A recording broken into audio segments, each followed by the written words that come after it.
following show contains adult content. It's not our intent to offend anyone, but we want to inform you that if you are a child under the age of 18 or get offended easily, this next show may not be for you.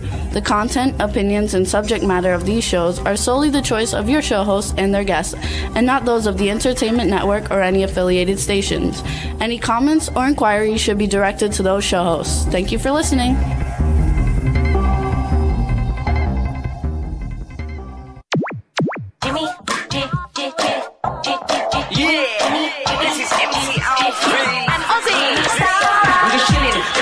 Sitting down and designing, where every man never thinking, what are we gonna be wearing? Yo, I'm a Liverpool MC, you can't test me. Big up the girls inside the party, let's get down to crazy Jimmy. Big up myself and known as Alfie, the one and only, the Turkish MC. Always love the clothes of Jimmy. Fish, I'm your wanna be, Jimmy Star, new celebrity. We'll take you out to Jimmy Star's. Hey ho, what's up everybody? Welcome to the Jimmy Star Show with Ron Russell, bringing you the good times in music, fashion, pop culture, and entertainment. We got a great show for you guys today. It's going to be so much fun. Before we get started, let's say hi to my cool, outrageous man about town co-host, Ron Russell. Do I need to make us light brighter? You are so animated and so full of energy today, I could throw up. That's okay. Should I make us brighter? Because we look kind of dark. Yeah, make us brighter. And look, Astro's on our show. He's a ham. He wants to be on our show every single week. He's really a ham. So here, look at talk. That's good. That's nice. Oh, that's very bright. Yeah, that's good. You can see how ugly and wrinkled I am. Okay, good. Now I'm orange. Look at I'm really orange. Sit still. You can get a good lighting. Good. That's fine. Anyway, right. Astro is so happy to be on our show all the time. Right, Astro? You see how happy he is? He gives me kisses. Woo! I make out with my dog. I don't care. I love him so much. I love my doggy. Okay, so let's talk about health, because I have stopped sugar completely on my third week. No fructose, no alcohol, sugar, not meaning liquor that you drink, but they put alcohol, sugar in food. No corn oil sugar also. To make corn taste good, they put an abundance amount of sugar in, I guess when they grow it, I don't know how they do it, but they get sugar in corn. So I've stopped corn and corn products. My bread I buy, which is delicious and I love it, and I'm not doing the commercial, is keto bread.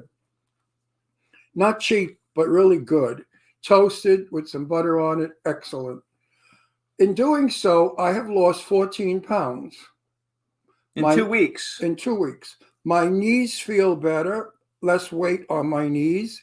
Believe it or not, when I watched on YouTube a professor who was doing a lecture at Cornell University in Ithaca, New York, he said, your brain fog will clear up.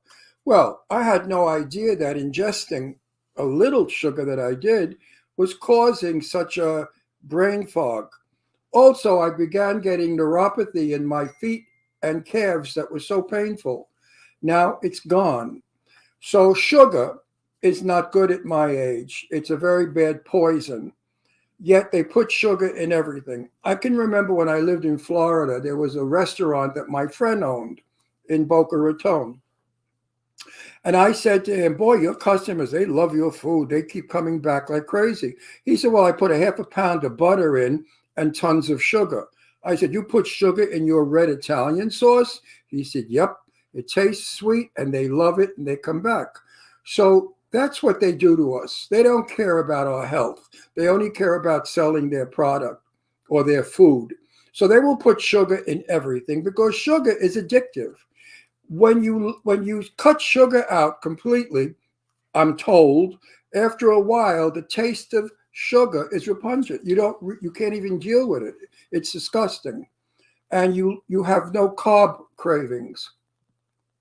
So if you cut carbs out and sugar out, you'll be a lot healthier, thinner, and clearer minded. So I didn't go as crazy as he did, but I lost 11 pounds in the same 2 weeks just by cutting out like cookies and ice cream and foods with a lot of sugar, like eating natural things. We've been eating blueberries and why are you lying to the audience? You drink Coca-Cola I do by drink the Coke, gallons. And I'm not going to stop drinking Coca-Cola because it's that's my loaded favorite with thing. Sugar. The other day I saw you with lemon drop candy. Well, I had already bought those before the diet. That's so I all wanted sugar, to see 'em. Jimmy. So I don't know how you stopped sugar. You're full of I didn't crap. say I stopped sugar. I said I just. What did I say when I first got on here? I said I'm not doing it crazy like you. No, you're not doing it at but all. I say I am. If I stopped all the other things except for soda, like I stopped a lot of sugar. Meanwhile, all the crap you buy that's in your cupboard, That's He has all a sec- old. he has a secret cupboard. Before you go to his office, there's a cupboard filled with garbage candy. No, it's not. All it has is cookies now. Those cookies that you get on the airplane that I had bought before we started the diet, and I have to have something for breakfast, like Yeah, like cookies. like All right, honey. Good like for you. I'm eating less. Obviously, I lost 11 pounds in 2 weeks, so like I'm eating Only because I'm less. cooking differently. You're losing it because No. of how I'm cooking. And because I'm not eating ice cream every night and cookies every night. Anyway, we got a great show for you guys today, you guys. It's going to be a lot How of he fun. changes the The subject. chat room is starting to fill up. We want to say hi to He's everybody in changing the chat room. subject because he's a junk food eater. Anyway, No, because we're not a health store show. I'm telling people out there who may be in trouble like me. There may be people out there who are 82 years old with pain in their legs and their knees hurt because they're overweight and they're loaded with sugar. Now they'll listen to me and they'll say, Ron Russell may have something there, so let me try and do what he did and they'll get better. I believe in giving back, Jimmy. In all my life, I have worked hard. Now at this age, I've accumulated a lot of knowledge and I want to give it back to the people who read my Facebook page as well as who watch us on our show. And don't be a KUNT. Hey, CUNT. Okay. No, don't Look. correct my spelling either. I deliberately did it. Look at the camera for B. We need to get a picture for our promo. Hey, B.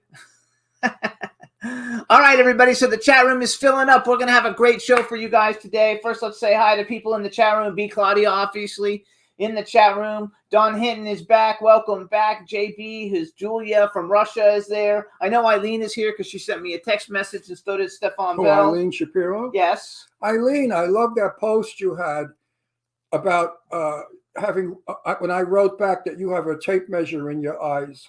That's fun. It's true.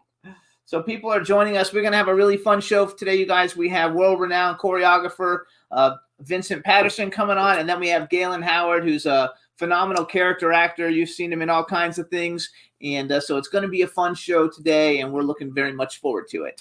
Yesterday, I was on Brian Sebastian. I know that. Brian reviews and Sebastian's show. And it was a different show for me because I was supposed to be the guest and the other people that were on kind of took it over and they brought the show places I don't go because I'm funny and wild and crazy and silly and stupid. And they were coming at me with this guerrilla stuff, really heavy duty woman feminist stuff, which I don't get involved with. Jimmy said that it's called woke. No, what is it? Woke. They were like woke. They were like woke. The hell ever woke means. These new words that these morons are creating make me sick. I mean, they don't speak English anymore. We don't write in script and we don't speak English. We speak weirdness. Woke. What does woke mean? Anyway, look it up. I don't think there's a definition for woke there unless I woke up hungry. which we all have been. So now that we're not eating anything, we wake up Yeah, hungry all the time. He woke up hungry and had 25 White Castles. No, I didn't. I wish. He I would- wish we had a White Castle here. I love White Castle. See what I mean? All you guys on the East Coast have White Castle. You don't know what you're like missing when you come here because we don't have I it. intend to get thin, healthy, and get a lower facelift. Look how nice that looks. Anyway, so you guys, we want to thank everybody So for. if you see me in another couple of months looking like this, I'm not going to deny it. I had a lower facelift. I don't need a Astro. Get your tongue. This out is of our my dog mouth. Astro for anybody who just tuned All in he and wants doesn't to know do is Astro. make out with me. He thinks I'm into bestiality, but I'm not. So we want That to was thank kind of- everybody for tuning in. You can hear the show on iHeartRadio, Apple Podcasts, iTunes, Spotify, Amazon Music, YouTube, Google Podcasts, Radio Public, TuneIn, Pandora, Amazon Prime, and SoundCloud. We want to thank everybody for tuning in every week because we're having a really good time and we're getting a lot of downloads, and we bumped up another space to number 10, best celebrity interview podcast in the world. So we're having a very good time because there's a ton of them. We're going to bring on our first guest in a But minute. I want to say something. You people out there, don't you wish your mate, your husband, or your wife would kiss you as much as your friggin' dog does? I kiss you all the time. Not like him. You don't lick my face. Come here. So we're going to take a quick music break, and then we're going to come back with our very first guest. It'll be a lot of fun. Check out Young Zuck overseas. Young Zuck, we're going to see him this weekend at the Tommy Knockers movie premiere with a whole bunch of other people. And I want to say something about Young Zuck. I was on YouTube, and I hit something, and there was about 10 different quick videos, instant videos of Zuck giving you sound advice, telling you all the things that you need to know to survive in the world today. So I'm going to talk to Zuck about that on the weekend and find out how you can get to see it. Very interesting. He's a very sweet kid with a lot of brains. Check it out, you guys. Young Zuck overseas. We'll be right back.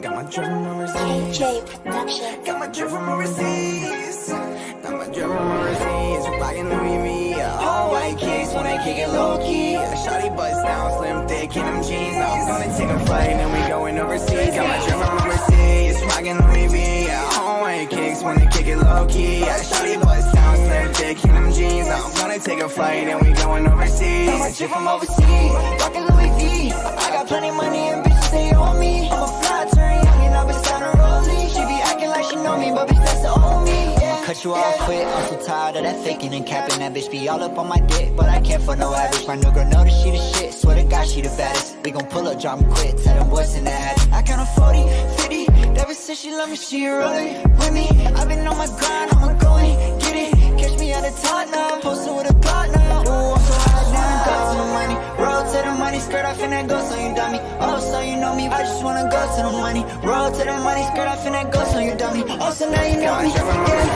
Rockin' Louis V, all white kicks when they kick it low key. Shawty bust down, slim thick in them jeans. I'm gonna take a flight and we going overseas. I'm a trip from overseas, I'm rockin' Louis V. I got plenty money and bitches stay on me. I'm a fly turn young and I've been starting rolling. She be acting like she know me, but bitch that's the old me. Yeah. First class, you know how we roll through. Got designer on my jeans with the hoes too. Yeah, I take it back, drop it for the whole you. Everything I want, baby, I just bought it brand new. I got the ones, the twos, the threes, and the fours. Hop out the way with a suicide door, yeah. Made the crowd scream, different city, world tour, yeah. I gotta have it all, but I really want more. What's new? Yeah, you see me on the news. Wanna take a picture, I don't wanna take it too. Say I'm looking fresh, I'm the flyest in the room. Me and Mari taking off, we gon' meet you at the moon. Overseas, rockin' Louis V, all white kicks when they kick it low key. Shawty bust down, slim thick in them jeans. I'm gonna take a flight and we going overseas. I'm a trip from overseas, rockin' Louis V. I got plenty money and bitches stay on me. I'm a fly turn young and I've been starting rolling. She be acting like she know me, but bitch that's the old me. Yeah, yeah. Yo, overseas, we out in this bitch right now.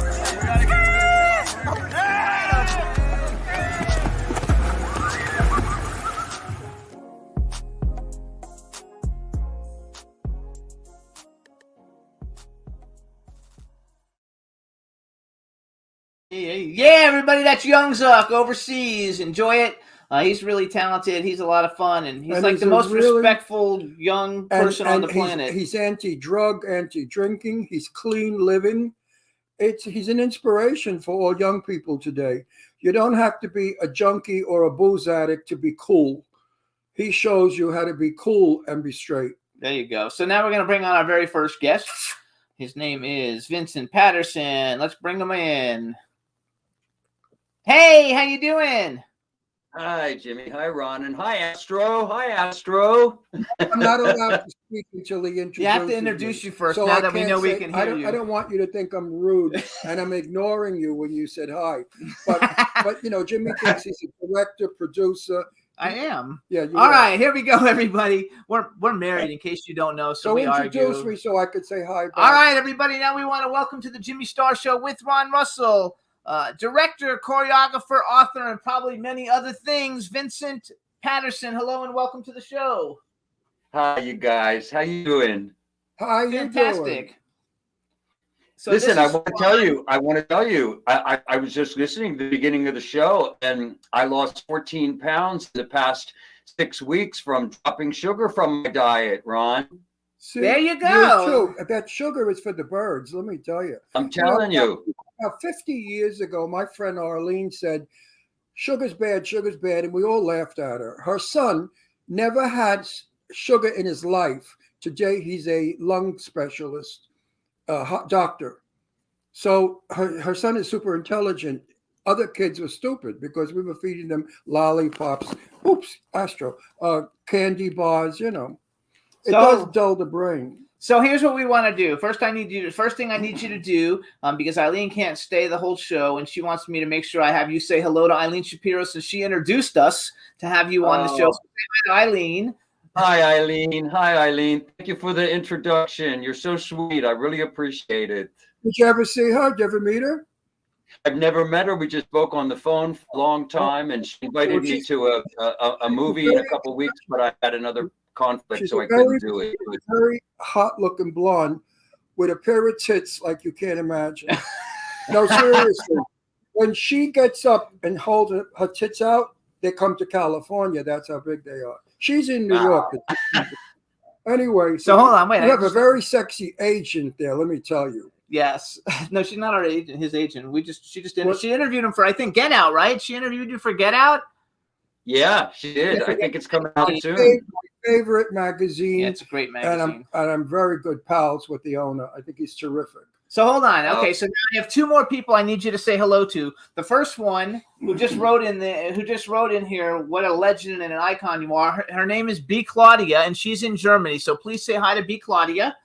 Hi, B. Claudia. Nice to I don't know where you're in Germany, but I love Germany. I have a show that's in Berlin. I've been to Munich. I've been all over the place. I love Germany. So She knows hi. everything about you, and the book that we're going to talk about later, she's like, I just bought the book. She's just like freaking out. And she has a son, a very young son who she's very proud of, who's a dancer and a choreographer. He's very young. He's super duper talented. And she told me all these stories about how he followed your whole career. He knows everything about you. So his name is Nicholas Vincent. He's got Vincent in his name.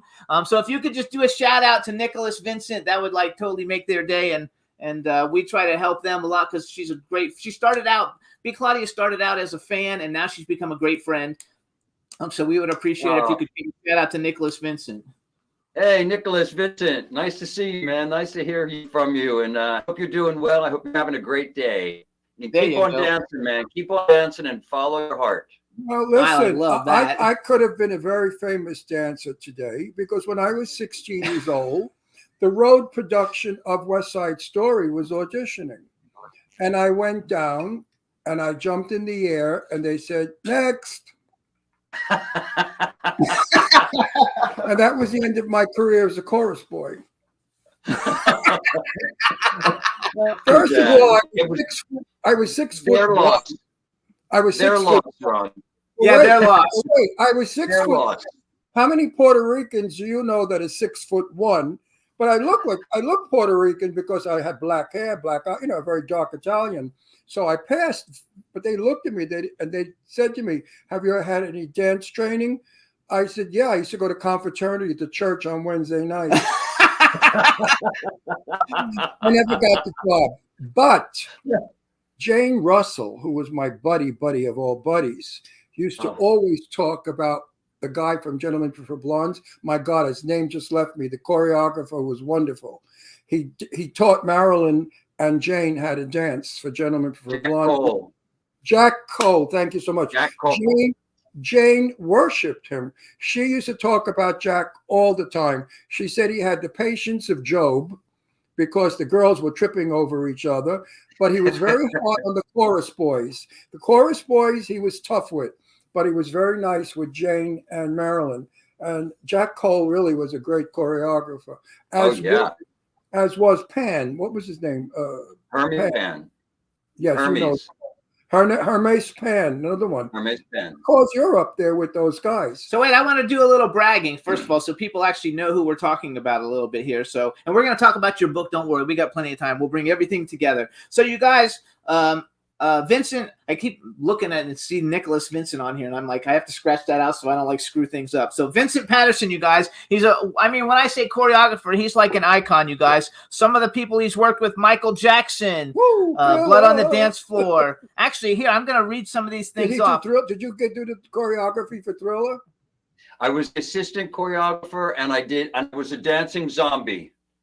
Oh, I loved it. That was in one of my most favorite Michael Jackson pieces. I would love to watch.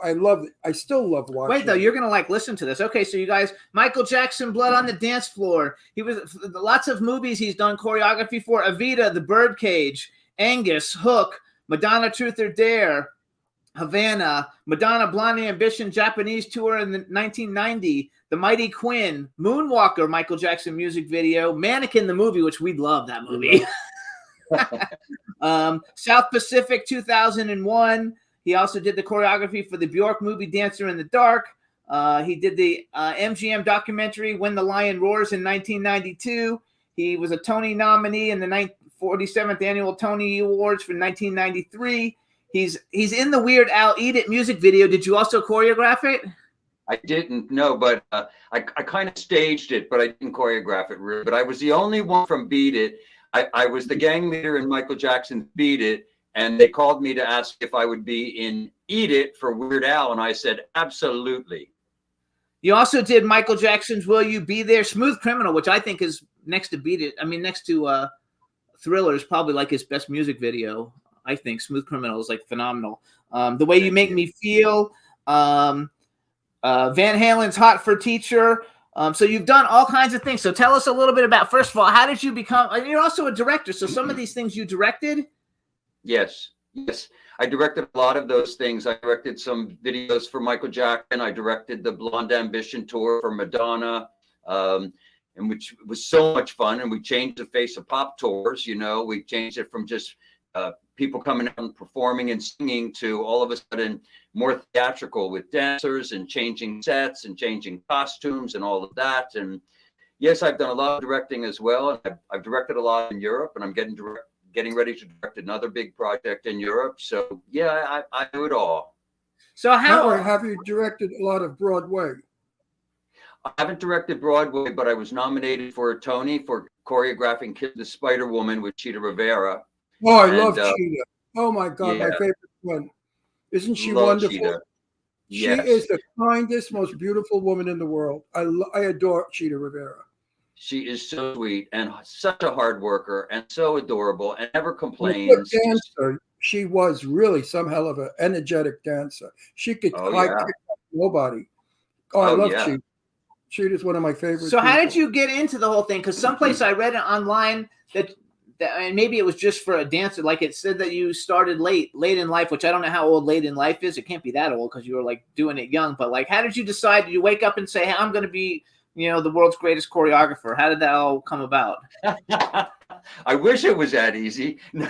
No, I didn't. I was an actor basically, and at 24, I passed by a dance studio all the time, and I thought, I'm so out of shape. Maybe I should do something to get in shape. And I went in and started taking my first dance classes at 24. That's why they say late, because most dancers start in their teens or younger.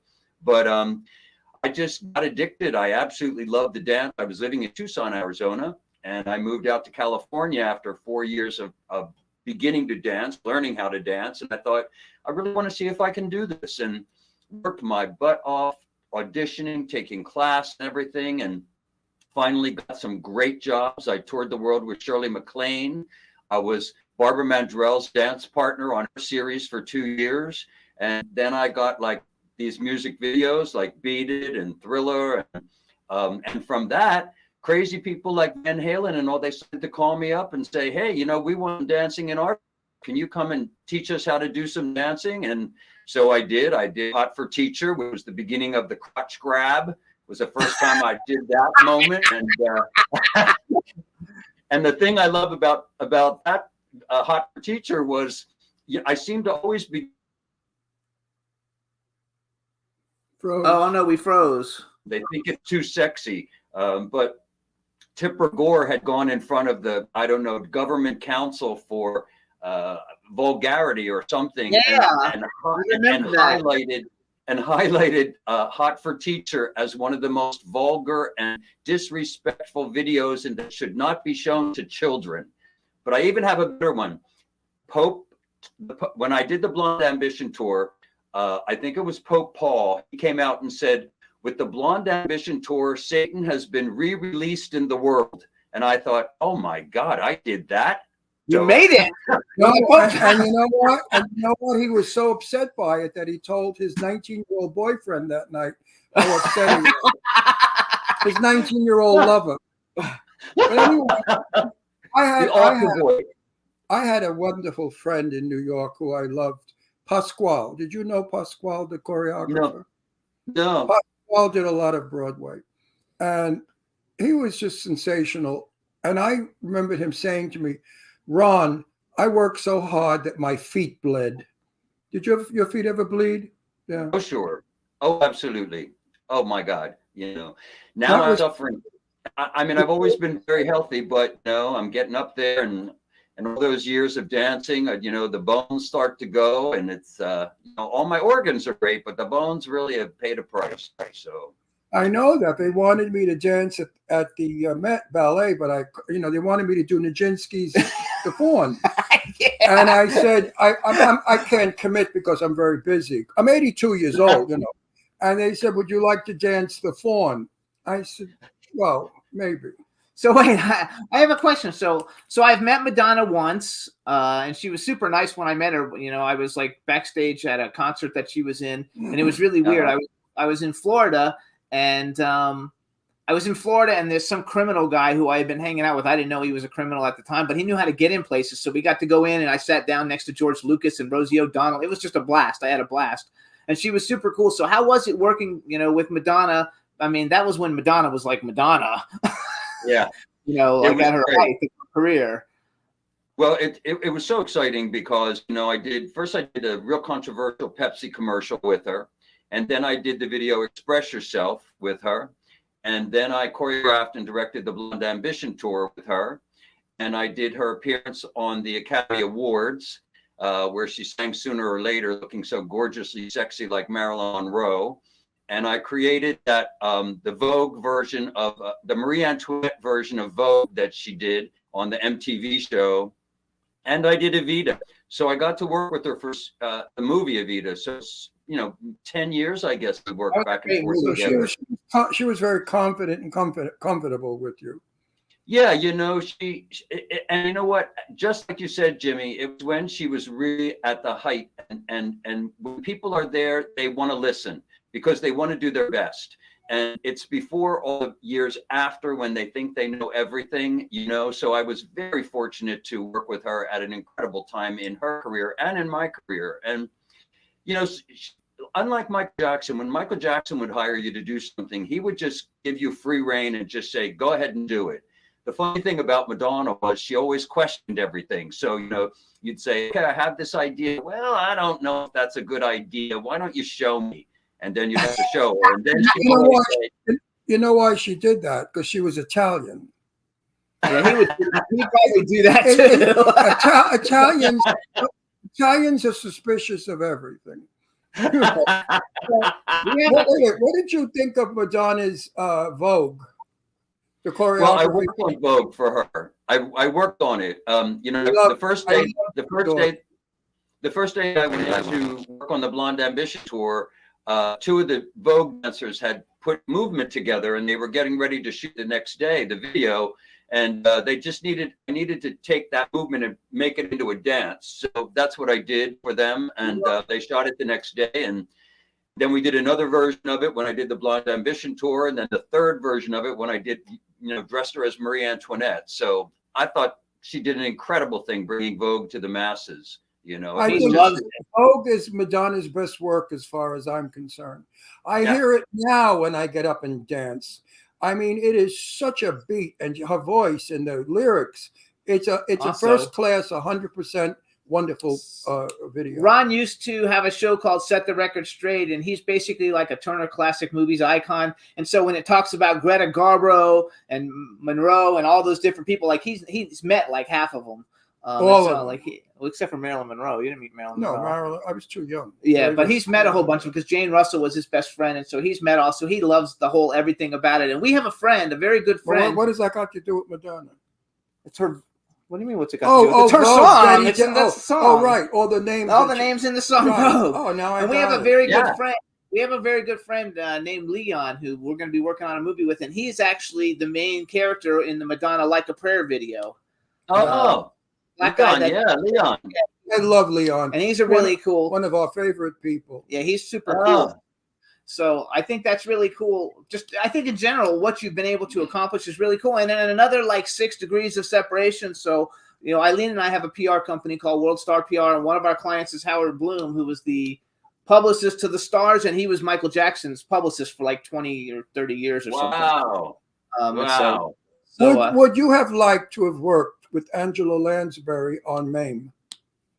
I love Angela Lansbury. I wish I had the opportunity to work with her. Oh my God, what an amazing actress. What an amazing person. I met her briefly.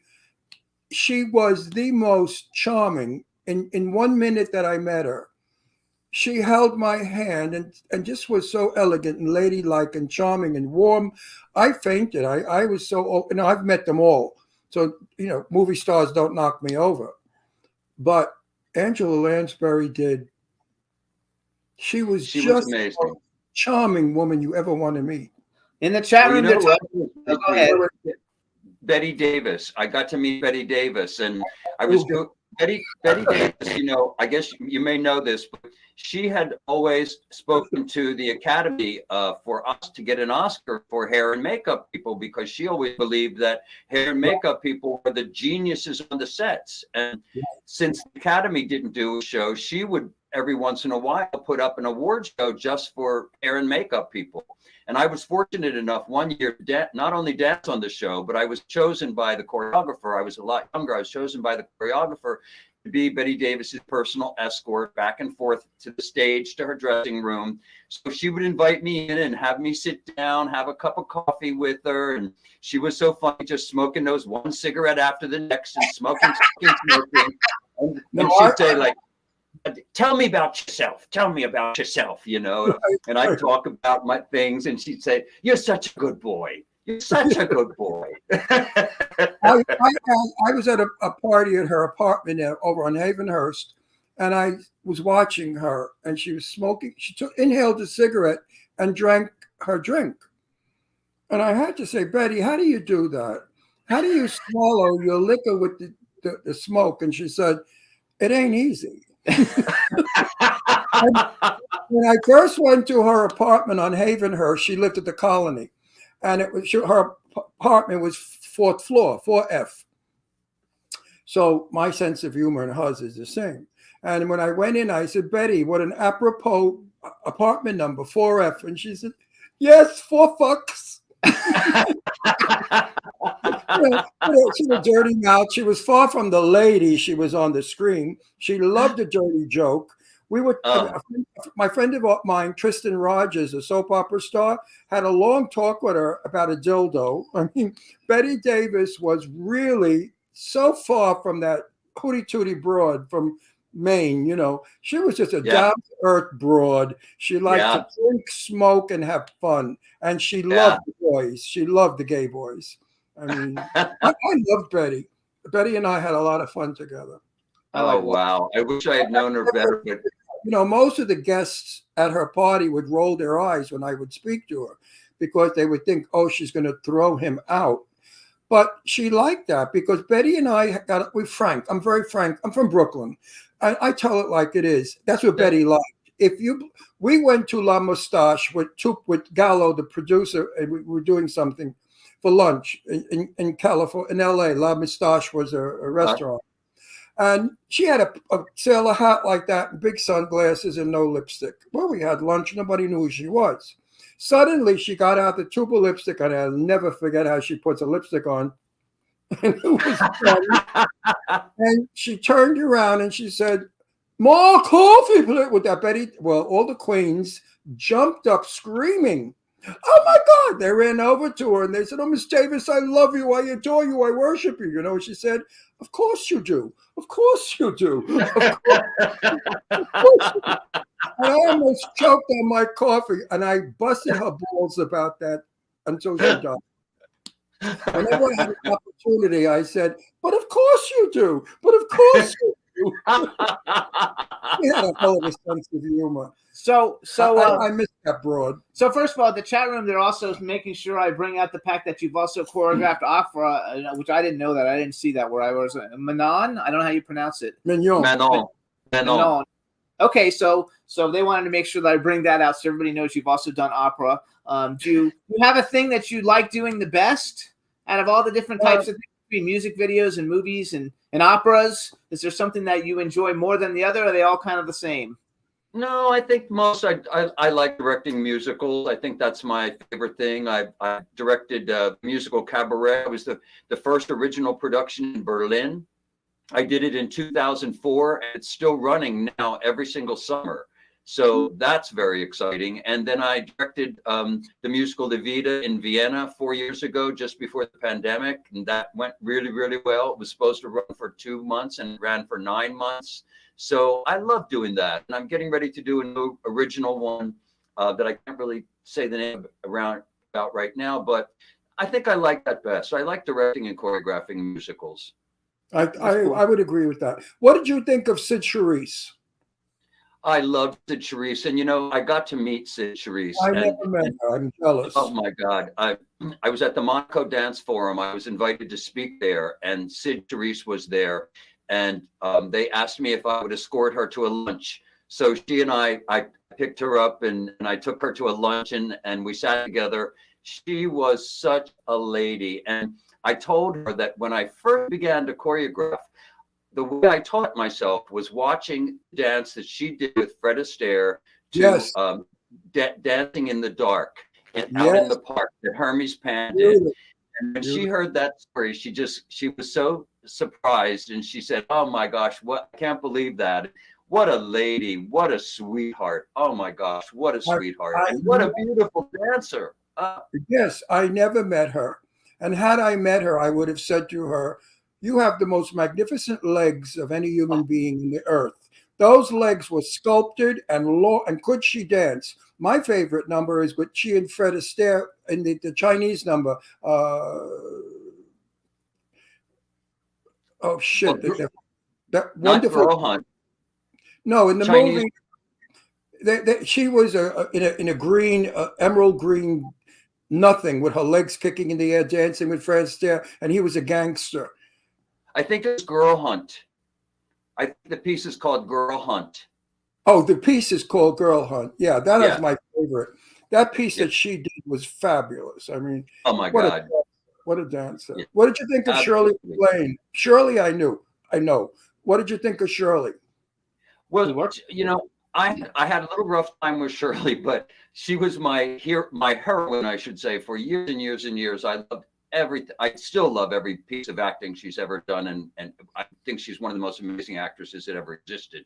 But I did a tour with her, and I had a little problem with her because what would happen is every once in a while she would gain a little weight, and it would be right in the middle, And one of the things I had to do in the show, she had a Velcro belt that I had to put around her waist and attach, and because it had a big joke to it. It had all these little beads in the back, and she would turn her butt to the audience and kind of do a twerking thing and get a big laugh, Well, when she would gain a little weight, unfortunately, this belt didn't have elasticity. So she would push out her belly and the thing would fall to the floor, and it would be my fault, She would blame it on me. Well, knowing, I was incompetent. I was an incompetent dancer because I couldn't put this piece of Velcro together on her belly, But after that, years later, I directed. You go, Ron. You go. Wait, what I gathered from Shirley is she's always in control. Oh yeah. No one is in control with Shirley MacLaine, not director, producer, writer, actor, or choreographer. Shirley has in her head what she does is the best, the only way to do it. A perfectionist. But I had to tell her once, don't you ever clean your house? I mean, we used to go to her Malibu place, in the colony. Sloppy, broad, newspapers piled all over, shit all over, junk. I said, don't you have a housekeeper? She couldn't care. Couldn't care. She was into writing, out on a limb. Well, I'll tell you, I directed this big project for APLA, and I asked Shirley if she would be the hostess. And she was fantastic. And, you know, after that, she came up to me and she said, you know, you are just a brilliant director. And I'm so glad that we we met again and on good terms. And, you know, thank you so much. And thank you for inviting me to do this. So it wound up being really great with her. Oh, she's a professional, you know, she's a total pro. If she can't do it perfectly, she won't do it. Exactly. She's on target with everything. Okay, another question. What did you think of Liza Minnelli? Liza, I never met, but I thought she was always incredible, but I've never had the opportunity to work with her. I met her briefly with Michael Jackson once, but no, I never had the chance to work with Liza. But what an amazing gift that woman It wouldn't have been a happy experience for you. Oh, I'm sure. Did you know her? No. I had an encounter with her on the phone, and I just like her intensely. Oh, I'm sorry about that. She's not the nicest person. She seems to be paranoid and weird. And you know, Jane Russell was angry with me for a bit. Jane Russell wanted Liza Minnelli to come in and raise money for her church because Jane's church needed a roof. So I was planning here in Palm Springs a big event for Jane Russell's church's roof. And, you know, everybody was coming and Debbie Reynolds said yeah to me. You know, everybody was ready to do it. I called, Jane said, here, call Liza Minnelli, see if she'll do it. So I called up and I said, hi, Liza, this is Ron Russell. I don't know you. How did you get this number? Oh my God. And the phone went up in the air and some guy grabbed the phone and he said, this number's being changed. Don't you ever call here again. And I said, what the fuck? So I called Jane back. I said, Jane, they're crazy people. She said, oh, I gave you her cellular. I said, well, give me another number. So she gave me her agent. I called up and her agent was on the phone and I said to him, we would like Liza Minnelli to come into benefit to raise money for Jane Russell's church, blah, blah, blah. He said, yes, she gets $45,000 for the night. I said, it's a benefit. I said, you know, I can get Patti LaBelle for $30,000. He said, yeah, but it's not Liza Minnelli. I said, yeah, but Patti LaBelle can sing. and the agent couldn't wait to call up Liza Minnelli and tell her what I said. She immediately called Jane Russell and told Jane Russell. And Jane Russell called me and said, Ron, what the hell did you say? You can't do that. I said, fuck her. Who does she think she is? I said, you know, Judy Garland is her mother. She's something. Liza Minnelli wouldn't be where she is if it wasn't for Judy Garland. Jane said, I know that, but we really wanted her to come in the show. But she never came in the show. But Debbie Reynolds was a doll. I called Debbie. I said, hi, Debbie, it's Ron. Blah, blah, blah, blah. She said, Ron, I can't talk to you right now. My dog died. I said, oh, I feel bad, Debbie. Call me tomorrow. So I called her the next day. She said, Ron, I can't talk. My daughter's in the car honking. We have to go pick out a coffin for my dog. Oh. So hold on. I love Debbie. We're going to change the topic Wait, now. did you know Debbie Reynolds? I did know Debbie. I did. I worked with her a couple times, and she had a big dance rehearsal space here. And because I have a lot of projects there with Michael Jackson, you know, Debbie was always coming in to meet everybody I was working with. And what a doll. Oh my God. One of the sweetest and funniest ladies. Oh my God. I love the dirty joke more than anyone. Debbie, a mouth on her. I was in a limo between Joan Rivers and Debbie Reynolds. Oh my God. Oh yeah. If I didn't pee myself, I'm wishing there was a camera. It was the best show you ever would have seen in your life. Those two were Joan Rivers was breaking in her jokes. So we used to go to the Comedy Store in LA and sit there, just private, you know, only VIP. And then we'd write down what joke we liked and what we didn't like. So Debbie was there one night and I was sitting next to Debbie. And then when we left, Debbie said, I haven't had a chance to catch up. Come sit in the limo. Now it's Joan Rivers' limo. She didn't even know that Debbie and I were in there. And Joan came in the limo. Well, what Debbie didn't say to her about her jokes. And Joan had another mouth, a dirty New York mouth. These two girls, they made sailors look like saints. I'm telling you, I wish I had a recording. I cannot even remember the dialogue because I didn't stop laughing. Those my two, God. they loved each other, but they were bitches. Wow. They could All bitch each other. All right, now we're going to switch the topic. So, you guys, Vincent Patterson has a new book that came out. I'm going to show everybody so they can see it. It's called Icons and Instincts by Vincent Patterson with Amy. How do I pronounce her name? Tofty? Tofty, yeah. Tofty. With Amy Tofty. It's a great book. It's got pictures. It's all about his Let me life see. as a choreographer. I want to know and the pictures are really good. Like he's got Okay. pictures with everybody. This is my next flight to New York. I'm going to save it. I only Good. I can't, if I'm home, I can't read the phone, the this, the that, interruptions up the ass. When I'm on an airplane, nobody gets me. So this is my next flight to New York book. I will read it from cover to cover. Tell everybody where they Wait get a minute, it. because I'm going to love everything that's in it and all the stars you talk about. I can't wait to read it. Tell everybody first, where did they get it? Because since she already ordered it, it's supposed to arrive tomorrow. Well, the easiest place to order it is Amazon.com. That's the easiest place, but it's in a lot of bookstores now. It's at Target. It's, I think, Barnes & Noble. But the easiest place is Amazon.com. So what did you do with Mel Brooks? Because I love Mel Brooks. Oh, I love him. Well, And his with wife. Mel Brooks, I did a crazy video called "To Be or Not to Be," and it was based on his crazy. He played a Nazi rapper, Right. Hitler rapping, and I played one of the Nazi soldiers. And at one point, they strapped me up to a column and whipped me. These three gorgeous ladies whipping me as a Nazi soldier. He was crazy, Mel Brooks. Oh my God, what a great man! I want to What a say great something about your book. He also has the most wonderful pictures in color Yeah, they're great pictures. as he's talking about his life. Michael Jackson, Madonna, I think Mel that- Brooks. wait, I think this. Listen, I don't blow smoke up anybody's ass, and we're not getting any money for this book. I'm telling you. I'm telling you the truth. It's going to be a good book for you movie buffs out there. You people, my fans who follow me because of Mr. Hollywood bullshit. This is another part of Hollywood. Read it. Absolutely, I love it. I can't wait. I actually. And I think you're adorable. I love you. I think you're adorable. You are a sweet guy. If I was ever a fabulous dancer, I would have definitely wanted to be taught by you. Oh, Ron, I would love to choreograph for you. No, you know what? I know a lot of, look, we both know a lot of people in the business. Some of them are real motherfuckers. I mean, they're not nice at all. They're nasty. They're arrogant. They think who the hell they are. Mr. Blackwell was my best and dearest friend in the world. You know who Mr. Blackwell? 10 worst friends list. I mean, we were like brothers. We hung out. Well, he was a Jew and an Italian from Brooklyn, and that's what I am, an Italian Jew from Brooklyn. So we had that in common.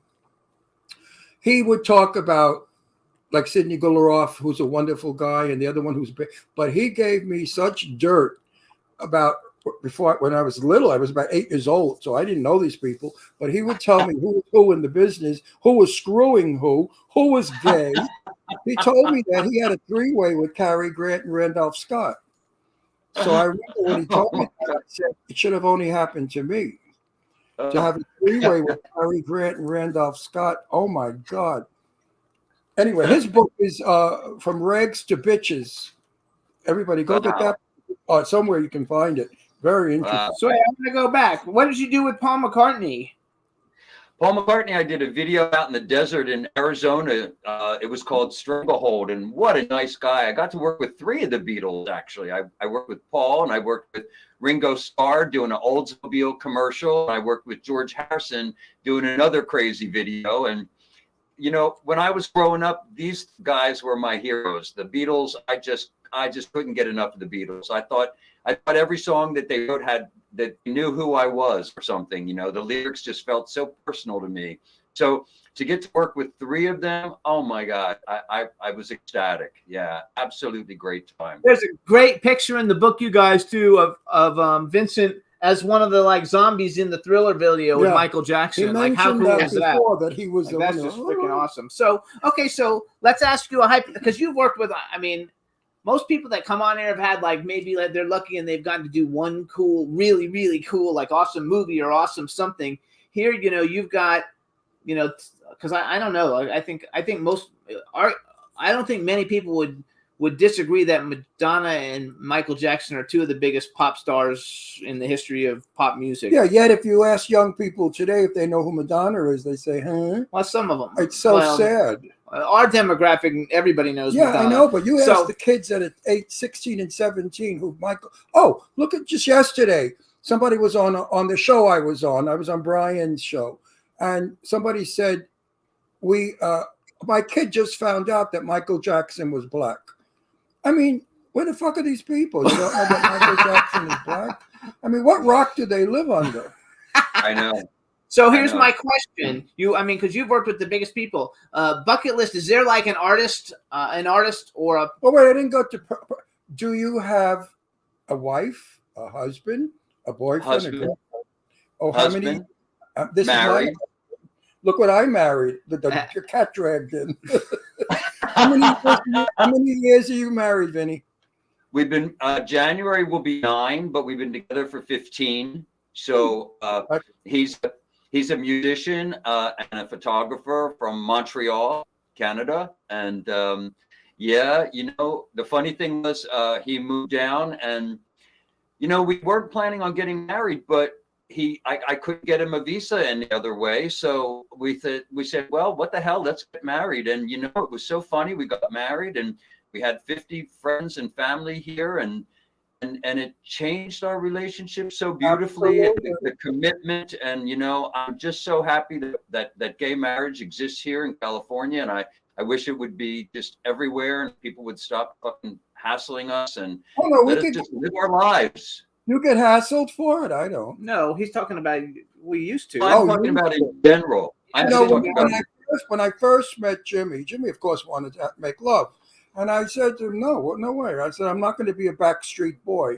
I said, you either marry me or get the fuck away from me. So he said, I'll marry you. And our 10-year anniversary was last month. That's the truth. He thought he was going to come to my house because he was with somebody for 25 years. So I knew he was in a relationship. So he thought he was going to come to my house, have sex with me, and then go home. No way, baby. Yeah. I'm from Brooklyn. Us Brooklyn kids are too smart. So I said to him, you want a relationship with me? Get rid of the other one. And he did.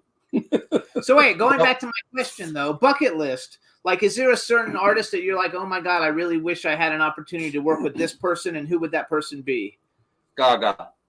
Oh, Lady there you Gaga. go. What did he say? Lady Gaga. Phenomenal. Lady Gaga. Interesting. I think so too. I think she is such a super talent. Not only her music and her voice, but her acting is great. And I just like that she has a broad range of interests. From Tony Bennett to pop being a pop star. I really respect this woman. And I love the fact that she's Italian. When she first, and you know what? I love the fact that even when she became famous, she was back helping her family in the family restaurant. I mean, I love those kind of things. Those are great stories. Wow. That's how we're brought I up. agree. Italians are brought up with 3 things you must do in life: la familia, la familia, la familia. Yeah. The family, the family, the family. That's it. That's our religion. So wait, okay. So what about like? What are you? Irish, Swedish, German? You look. Irish. I'm 4 things basically. I mean, I'm American, but I'm background is 4 things: French, Dutch, English, and Polish. My one grandmother came from Poland, one grandfather came from England, and the other 2 are just apple pie Americans. But that's where the French and the Dutch part came. But You look that's like my background. I was married for 16 years, and my wife was Dutch, and her name was Hendrika Schurz, which is really a Dutch name. And my children are Italo Dutch. And they're quite beautiful. My 2 daughters. Also, you guys, if you want to follow Dutch are good-looking people. Follow Vincent on Instagram. His Instagram is @VLPLA. What does that stand for? Vincent Leonard Patterson, Los Angeles. Oh, there we go. Oh, so you're in Los Angeles then? Okay, Yeah. we're in Palm Springs. We have to invite you to some of the red carpets, the good one, not the shitty ones. But some of the red carpet events that you may enjoy to meet people and get out there. I like you. I'd like to be a friend.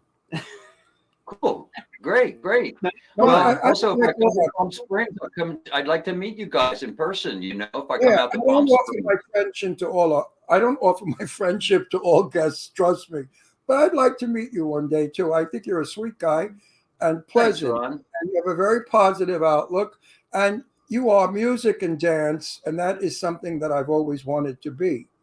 I've sung in my day on stage, but I find singing to be better than acting, and I've done movies and TV. But no, I find that my most enjoyable moments were when I sang. There's something about music that makes your spirit rise. It really is. Yeah. I like love it. And I see that in you. I see in you the music. I see it. All these people too. Like we've met many of the people that are on the back. Yeah, we should have dinner or lunch of with you and your of your book. Like Ron's daughter actually worked for Paula Abdul for a while, and we had Tony Basil on the show. And Paula Abdul. I'm not allowed to say what my daughter said. But either way, and well, quickie. Paula was in my daughter's car, nervous, and she pulled all the extensions out of her head and threw them on my daughter's floor of her car. Pulled them out and threw them on the floor. I like love this. So what about a movie that you would have liked to have choreographed? Is there a movie that you're like, oh my God, like I wish I would have been able to do this? Like West Side Story. Well, no, I worked with Spielberg doing Hook. That was really fun. But, I had a great time doing Birdcage and with Mike Nichols and Robin Williams and all of them. That was great. And Evita was so much fun for me. And I really had a great time with Björk and Lars von Trier in Europe doing Dancer in the Dark. That was a great film. And we won the Palme d'Or in Cannes for that. I never saw that movie. I need to watch that. I never saw that movie. Is it from the music Dancing in the Dark? No. Is it? It's a really powerful film. And Björk is absolutely incredible. She should have won an Academy Award. And Catherine Deneuve is in it. She's great. Love her. Oh, me too. She was so beautiful.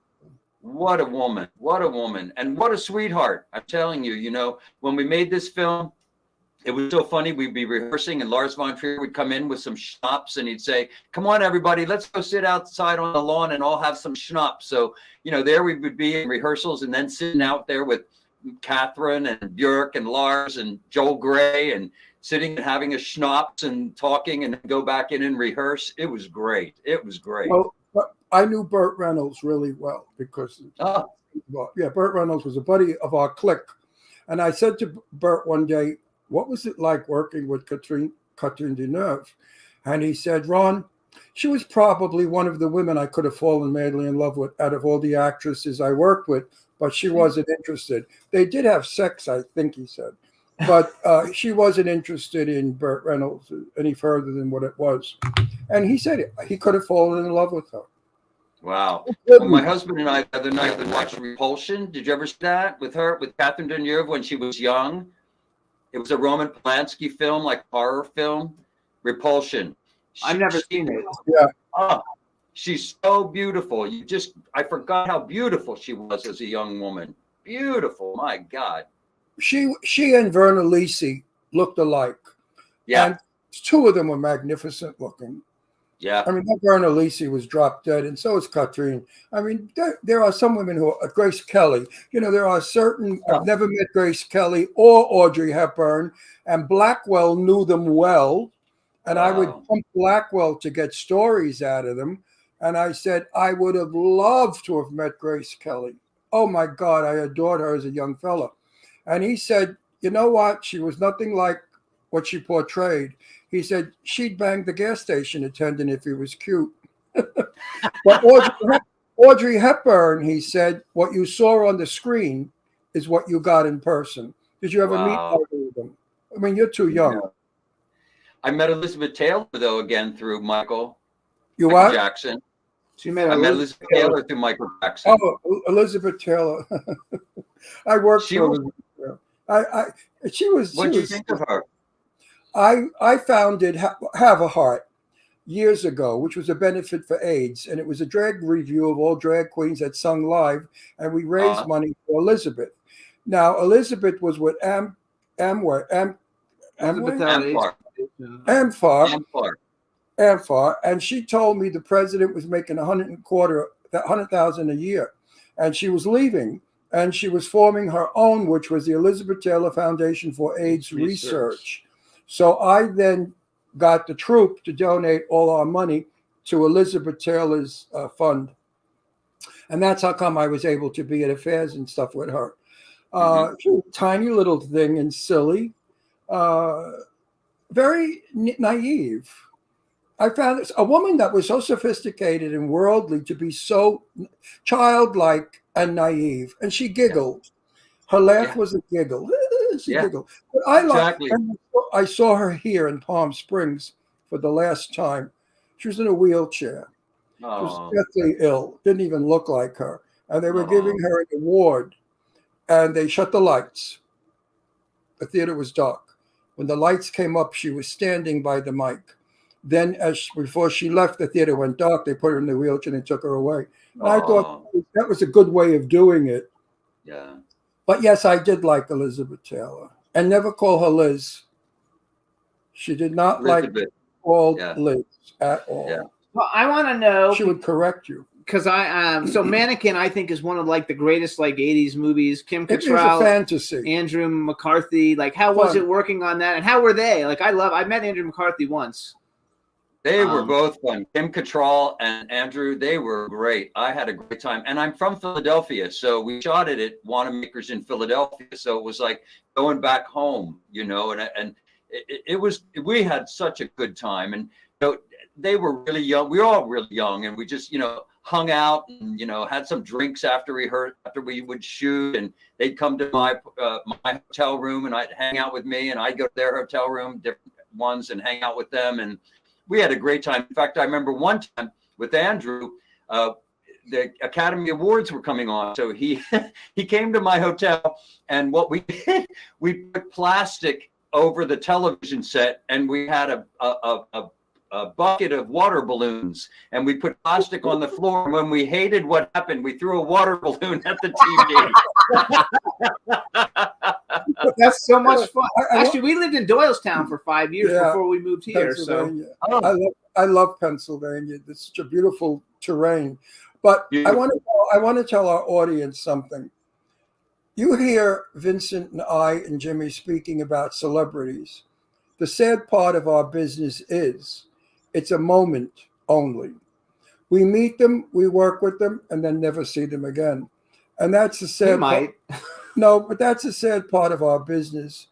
We're not best friends. We are best friends for the moment while we're working together. And then after it's over, we all go our own ways. And does that depress you sometime? It gets me a little bit. Well, I actually kind of liked it that way, to be honest with you. I like to have my personal life, you know, and, you know, I feel like having worked with one person or two people Michael Jackson, I worked for 18 years on and off, Madonna, 11 years on and off, you know. So I like to keep it, I like to keep the distance a little bit, because, you know, what I found was if I tried to get too close, then they thought I was going to be like other ass kissers that surrounded them all. You know what I mean? They thought I wanted something. So I prefer to keep it a business, but a very friendly, personal business situation, so that when we did get together, we had a really good time, and they knew that I was there to work, you know. I didn't want anything from them other than creativity, you know. So I always tried to keep it, and I liked having my own privacy, you know. So I think that works. I totally hear you, Ron. I'm not a I fan. totally hear you. I am not a fan of starfuckers. Yeah. You know, I know some here in Palm Springs that wangle their way up the asses of somebody that's famous because it makes their ego feel good. I was never an ass kisser or a starfucker. Oh, that's for sure. That's for sure. He's only outed one person ever in his whole life. So we've been together over 10 years. And only one person ever I saw him get excited about meeting. And we meet a lot of people because we do a lot of fun stuff, just like you do. And the only one was Kathy Sledge from Sister Sledge. We went to an event. She was there, and he's screaming across the room, "Jimmy, come here, come here, come here!" And never. I mean, we meet like really big people, and it's because of "We Are Family," and it's such an iconic, you know, gay community song. Because back in the days of Stonewall, when gay people were all over the place and being beaten and thrown out of apartments and fired from their job and called degenerates and mentally ill people. I used to tell everybody, we have to unite. We have to get together. We are family. And that song was out at the time. So to me, we are family. I could cry from it because I could right now, because it reminds me of all the people I lost to AIDS. So many wonderful, dear, close friends that I grew up with. And it's a song that means more to me than any other song in the world. So when meeting Kathy, I hugged her and I kissed her and I thanked her. And now we're friends with her. Oh, we're good friends. And I thanked her. I said, thank you so much. On behalf of all the gay people in the world, thank you, because that's become our national anthem. We are family, gay people. We are family. And we refer to each other as family.